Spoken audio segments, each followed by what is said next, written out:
Começa agora mais uma edição do Papo com Ela. Eu sou Michele Figueiredo e no programa de hoje a gente vai falar sobre o trabalho que vem sendo desenvolvido pela Câmara Setorial Temática do Enfrentamento ao Feminicídio na Assembleia Legislativa de Mato Grosso. Você também confere a retomada das atividades do grupo de voluntários Ajudar Faz Bem e eu te convido com seu cafezinho a passar esse tempo comigo. Vamos lá?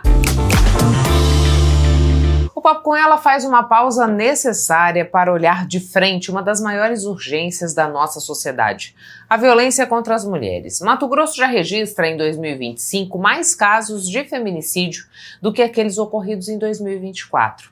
E na Assembleia Legislativa, um movimento importante começou: a criação da Câmara Setorial Temática de Enfrentamento ao Feminicídio, um espaço que reúne especialistas, sociedade civil e poder público para investigar causas, propor soluções e cobrar efetividade nas políticas de proteção às mulheres. Para entender como esse trabalho está sendo conduzido e o que ele pode mudar na vida de tantas mulheres, nós recebemos aqui a suplente de deputada Edna Sampaio, que está à frente dessa iniciativa.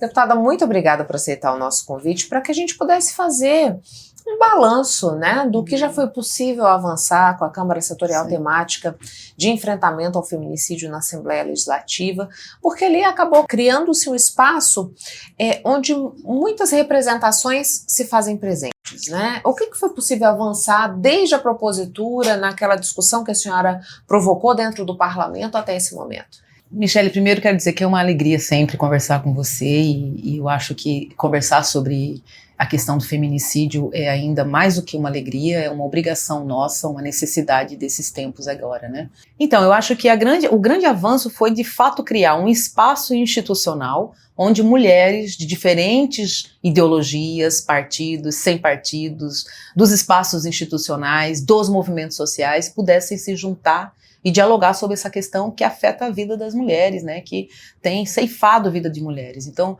eu acho que a primeira grande conquista foi essa, porque você acompanhou esse processo, você sabe que não foi fácil criar um instrumento, uma ferramenta dentro da Assembleia Legislativa, conduzida por uma mulher que não é deputada titular, mas é suplente, no meu caso, né. Então, eu vejo que esse é um grande avanço.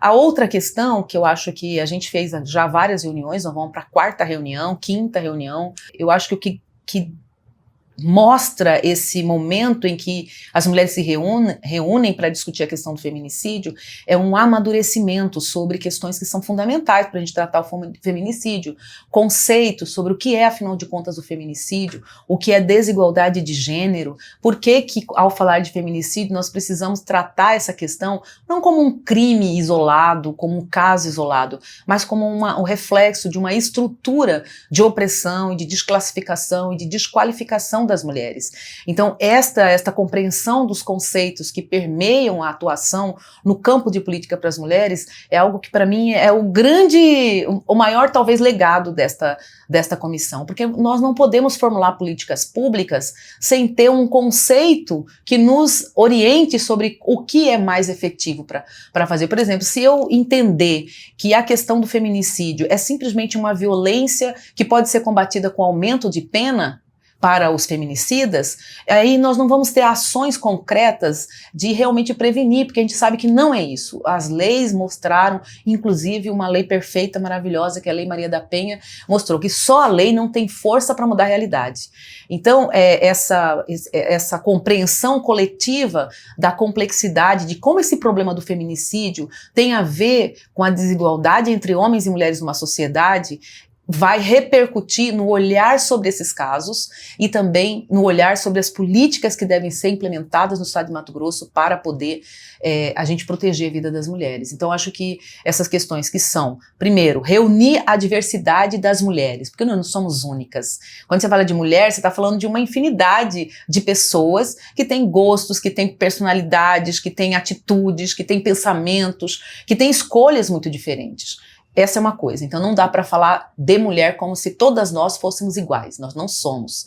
E ao mesmo tempo, trazer o debate sobre o feminicídio da perspectiva das políticas públicas do Estado. O feminicídio, eu digo sempre, é um crime político. Toda violência contra a mulher é uma violência política. Todo crime contra o corpo de uma mulher, a extinção do corpo de uma mulher é um ato político, porque ele tem a ver com o poder, com a relação de poder entre homens e mulheres. E eu acho que antes da gente trazer esse debate para a Assembleia Legislativa e constituir a Câmara Temática, a gente estava muito num debate sobre, vamos aumentar a pena, vamos instituir pena de morte, e são coisas que ferem os direitos humanos e ao mesmo tempo não resolvem o problema, né? Porque ele transfere para o Poder Legislativo, simplesmente, a atribuição de resolver o problema. E não é. O Poder Legislativo tem muito a contribuir, mas não é só o Poder Legislativo, não são só as leis. Então, acho que isso foi muito importante. Nós também estamos construindo agora, depois dessa construção mais conceitual, de entendimento das mulheres sobre do que nós estamos tratando, nós estamos fechando agora a metodologia de trabalho da Câmara Temática. Então, não é uma coisa de uma hora para outra, não é uma coisa simples, porque também é outra coisa que a gente, aqui no estado de Mato Grosso, tem dificuldade de entender que políticas públicas a gente faz com conhecimento fundamentado. Não dá simplesmente para eu olhar um problema e já no senso comum, de maneira rasa, falar a solução é essa ou aquela. Então, assim, a gente precisa aprofundar, e para isso a gente precisa de um planejamento, e é exatamente isso que a gente está finalizando agora. Nós já definimos que vamos atuar em 19 municípios do estado de Mato Grosso. Desses 19 municípios, a grande parte deles são municípios que têm os maiores índices de feminicídio, né, numa série histórica que vai de 2025 a 2022 até 2025, que é o período que a gente está analisando, que é justamente o período em que, de fato, o Mato Grosso apresenta e se destaca no cenário nacional como um dos estados mais violentos para as mulheres. Teve um boom aí dos registros, exato, né? Entendeu? E aí, nós estamos organizando agora as equipes, porque são dois tipos de equipes que nós vamos trabalhar. A primeira equipe com dados secundários, dados que estão disponíveis da organização do Estado, a publicação de relatórios, LDO, PPA, LOA, né, relatórios de ação governamental, né, indicadores, o relatório da segurança pública que tem todos os casos, a contextualização desses municípios. A gente percebe, por exemplo, que em determinadas regiões, vários municípios do estado de Mato Grosso apresentam maiores índices de feminicídio. Então tem a ver também com a forma de ocupação do estado de Mato Grosso, né, essa questão da violência contra a mulher, e a gente precisa debater sobre isso. Nesses 19 municípios, deputada, Cuiabá encabeça? Olha, ou não? Cuiabá tem um altíssimo índice de feminicídio, porém é uma população maior. Quando a gente olha para os dados, para a série histórica, a gente vai ver que Rondonópolis é o município que mais tem casos, né? Então, assim, proporcionalmente à população, Rondonópolis é o caso mais gritante. Né? Então, e é bom que a gente tenha várias pessoas de Rondonópolis na CST, que já estamos organizando, dialogando com as meninas lá de Rondonópolis, para que elas assumam a parte de levantamento das redes que tem ali, da rede. O que tem do governo do estado, o que tem do governo federal, o que tem do governo municipal, como que é o atendimento das mulheres nas unidades de assistência social, na delegacia, se tem, se não tem. E aí a gente vai também analisar a questão dos investimentos, o que o município tem investido nisso, tem cooperação com o governo federal, com o governo do estado. Então todas essas informações, elas são fundamentais para que a gente possa ter não apenas o indicador da quantidade de feminicídio, mas de como que o Estado tem se organizado no âmbito municipal, estadual e federal para dar conta dessa realidade que acontece no município. Seria traçar, ou no final se pretende traçar um paralelo entre o que há de política pública de fato sendo executada e a ocorrência dos crimes, deputada? Sim, essa é uma parte, né? Traçar um parâmetro, né? Traçar um panorama de como anda a atuação do poder público em diversos aspectos, do financiamento, da existência de programas, de ações, de estruturas de atendimento às mulheres nesses municípios, mas é também olhar para as famílias que foram vítimas do feminicídio e para essas vítimas. Nós temos também vários municípios, se a gente incluir, por exemplo, as tentativas de feminicídio, o número vai muito além daquilo que a gente conhece. Então nós também queremos dialogar com as mulheres, com as famílias que foram vítimas na tentativa de um feminicídio, porque a gente quer traçar o caminho que essas mulheres percorreram para em relação ao Estado. Será que elas procuraram o Estado? Se procuraram, qual foi a resposta do Estado? Se não procuraram, por que não procuraram? Então, esses elementos, eles estão relacionados também à credibilidade da administração pública, à confiabilidade que o cidadão, que a cidadã em situação de vulnerabilidade e de risco de vida tem nas instituições do poder público. Isso é fundamental se a gente quiser discutir Estado e políticas públicas, porque o Estado ele tem um papel de regulação das relações sociais e para isso, para ele poder ser um bom regulador, né, no sentido de não deixar perecer ninguém, não deixar que a desigualdade mate as pessoas, como tem acontecido com as mulheres, o Estado tem que ter uma atuação muito firme e ele precisa ter credibilidade. Porque se a mulher não confia que vai ser bem atendida, ou que seu problema vai ser resolvido numa delegacia, ou que ela possa ter outras alternativas que o município, que o Estado lhe ofereça, ela nem vai procurar. Então é preciso também medir o grau de confiabilidade e de resposta do poder público a esses casos. Porque veja, Michele, se a gente ficar só com os dados secundários, que são os dados que já estão disponíveis no Poder Executivo, dos mais diferentes níveis, é óbvio que nós vamos ter uma realidade contada apenas de uma perspectiva. A gente precisa também olhar da perspectiva do cidadão, da cidadã, né, que demandou ou que deveria ter demandado a ação do poder público e não fez. E por que não fez? Então, é preciso compreender o Estado, a relação entre, no fundo, eu acho que essa CST é uma estratégia de compreender como anda a relação do Estado com as mulheres. Né? Porque a gente está acostumado a pensar que a violência contra a mulher e que o feminicídio são questões que envolvem os limites da privacidade. Então, assim, um problema, você tem que ter uma rede. Uma rede de quê? Uma rede de amigas, de famílias, mas só isso não dá conta. Então a gente não pode deixar esse debate sobre a questão da mulher, da desigualdade de gênero, do feminicídio, ocupar apenas o espaço doméstico, das relações privadas, porque esse é um problema de Estado. Compreende? O feminicídio, o assassinato de mulheres em razão do seu gênero, é uma atitude política dos homens. Eles se sentem autorizados a matar a mulher, ou eles se sentem motivados para cometer uma violência dessa contra a mulher, porque no fundo ele acha que ele é dono daquele corpo, né? Mas o que o Estado tem a ver com isso? Ora, vamos olhar para o conceito de cidadania que nós temos. Por acaso a gente está num período em que corpos humanos são propriedade de outros? Nós já tivemos nesse período, durante a escravidão. Os corpos dos escravizados eram propriedade, inclusive comercializável dos seus patrões.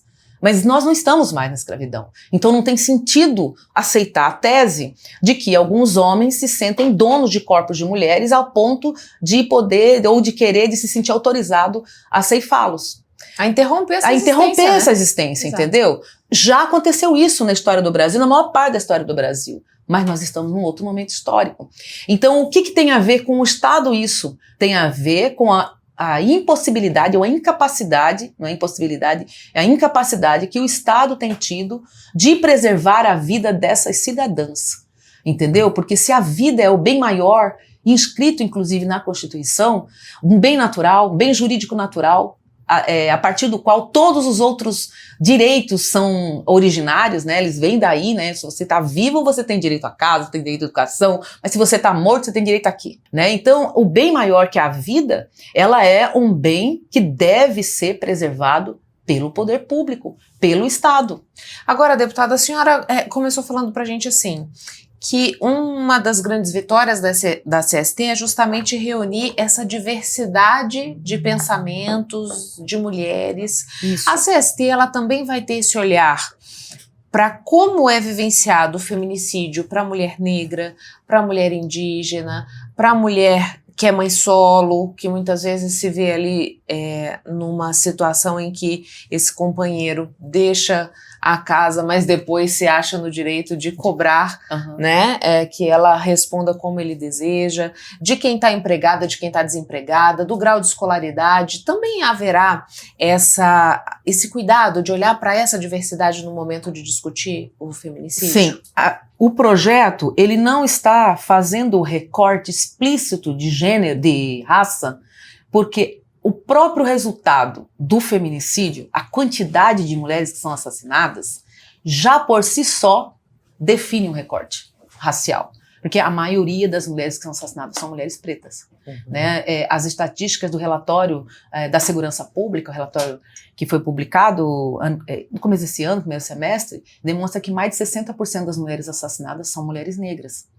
Então, assim, eu parto do princípio de que ao ir a campo, ao identificar esses casos e as suas famílias, nós vamos estar atuando exatamente nesse recorte racial também, que é uma intersecção, né? A interseccionalidade das opressões. Uma mulher, ela sofre opressão do poder masculino sendo mulher, em qualquer situação, seja mulher cis, seja mulher trans.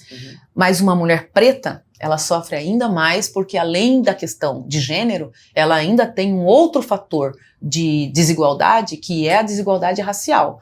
Então, no próprio levantamento desses dados para o estado de Mato Grosso e para o Brasil, você já tem essa configuração, né, de recorte racial. Vou te pedir licença, a gente vai fazer um breve intervalo e voltamos já já. Pessoal, a segurança em Mato Grosso melhorou muito e os resultados estão aí para todo mundo ver.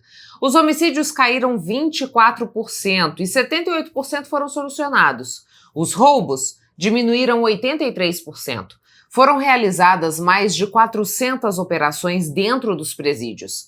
E não para por aí. Mais de 15 mil câmeras reforçam a segurança em todo o estado através do programa Vigia Mais MT. 100% das invasões de terras foram impedidas e a apreensão de drogas aumentou mais de 370%.